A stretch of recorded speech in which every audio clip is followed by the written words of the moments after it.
at least try to loot up to give themselves a fighting chance. And so far, it just seems to be working. Kind of even down the board. Trading shots between these two teams. Nobody getting too much of an advantage. Yeah, pacing a little different for them. Seems like those 60 points treat you different when you're at the top now. They're like, wait a second now. We just got to coast, stay consistent, we're going. So I think we're going to see them not really look to press the issue. Here we have the Vijnada. Nerops and Twist playing a little bit of high ground here, rotating right into the direct line of fire of a trio here. They do have the disadvantage being down below. Let's see if they end up getting spotted out first. On the side of the map, I mean, it's kind of like a learning lesson from one game to the next. We saw kind of them getting the elimination deep far on the south of the map, and then now they kind of cut off a rotational path, camping on the chest, and really hook, line, and sinker. The other team taking the bait to perfection there in that moment. As Chaos, Noah plays, Clixie, they get that uncontested outpost. We saw them kind of positioned very, very well in that first game. Yo, I swear he's hacking, bro. Another team counts off, forced to use a lot of their resources and materials simply to stay alive. And not the worst start though, 21 points still being earned there. It's nothing to be upset about by any means. Kofi, Speed, and Wolf.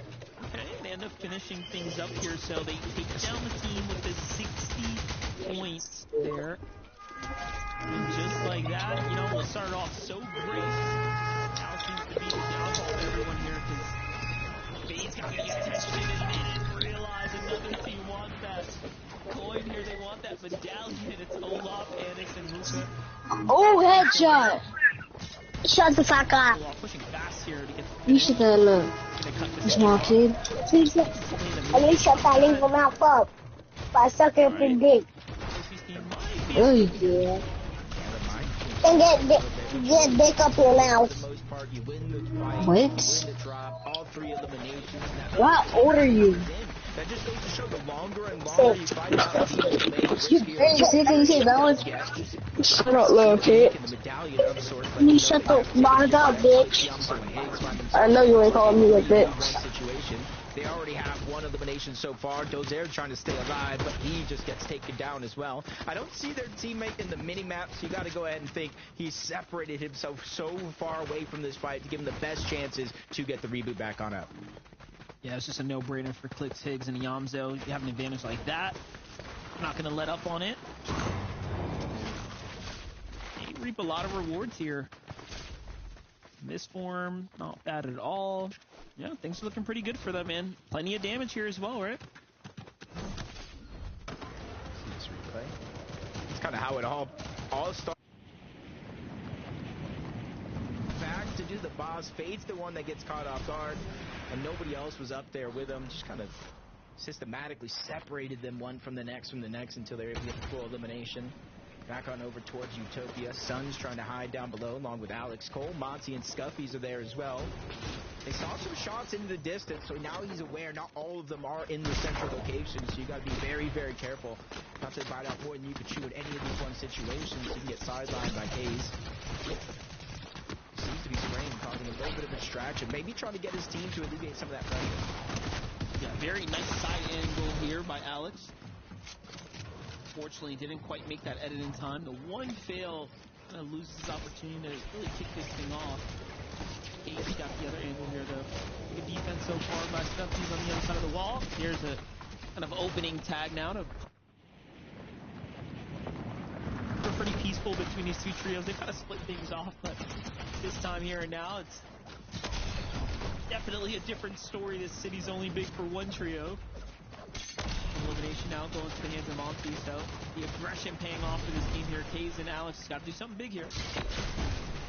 Yeah, they got to figure out a way to kind of separate the team, and Kaze is doing a good job getting some damage, not only on the Cole, but to Monty as well. Two of them just basically get their shields disappear right before our very eyes. Even Scuffy's taking some damage. They're doing a good job of backing them out, but this is where they really got to start to capitalize on this position. Either disengage, go for the reboot, get your teammate back, or just try to push in and get the eliminations. You're not going to get too many opportunities where you have them this week. Yeah, they're just going tit for tat right now. Back and forth here. Material counts about halfway through, so Alex, Hayes, they still have a lot of gas in the tank here. Plenty to work with. Couple minis as well. It's not over yet. Grabs the wall first. Again, misses that edit. Comes down to accuracy. It comes down to staying sharp under pressure in moments like this here.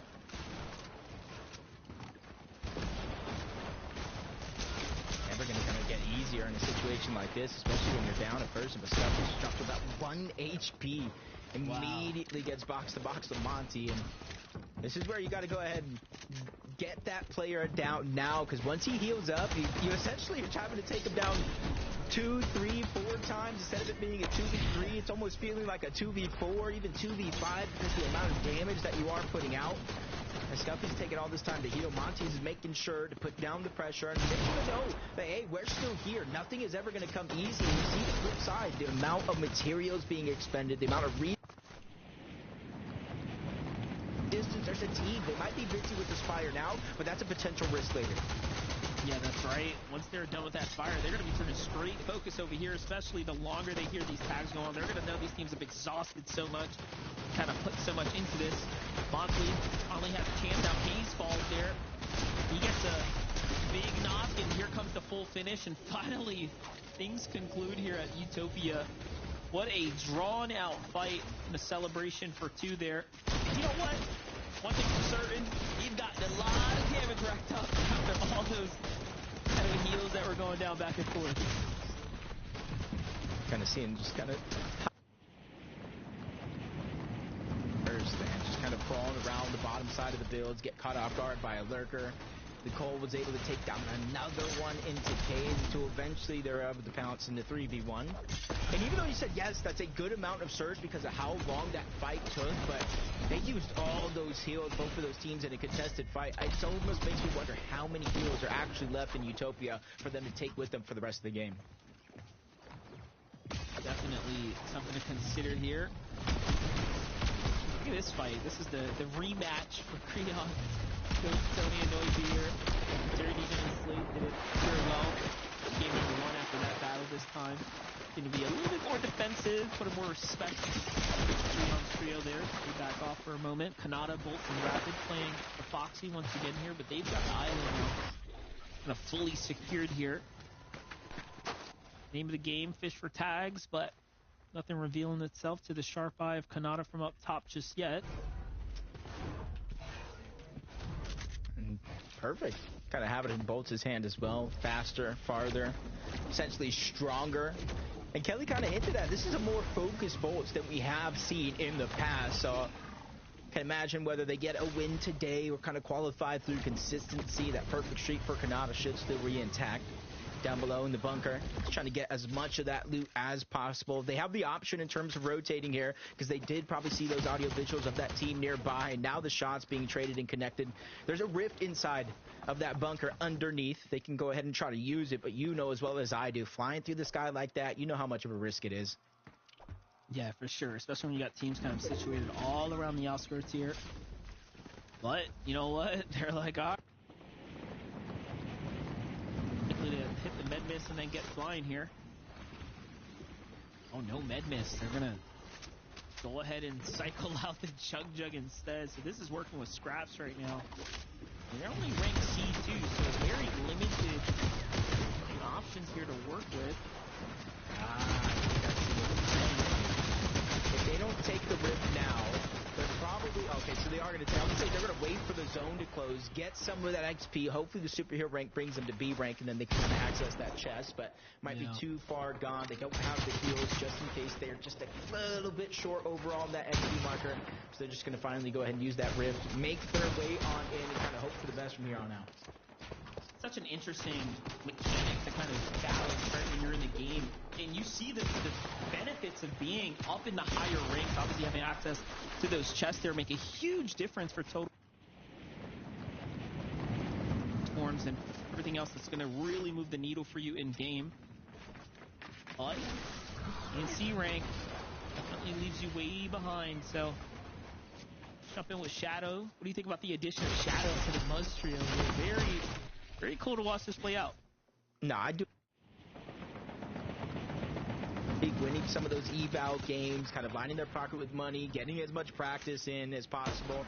Just now, this is where it counts, and you got to start to kind of execute. Game number 1 had some technical difficulties, but already here in game number 2, you can kind of see they got damage, early eliminations. The only thing that might be going wrong for them is another far pull over towards the east, a little bit towards the south. So they're going to take some damage. They're going to take some time getting there. And if it continues to pull, then it just kind of get worse for them. So interesting to see how they handle it.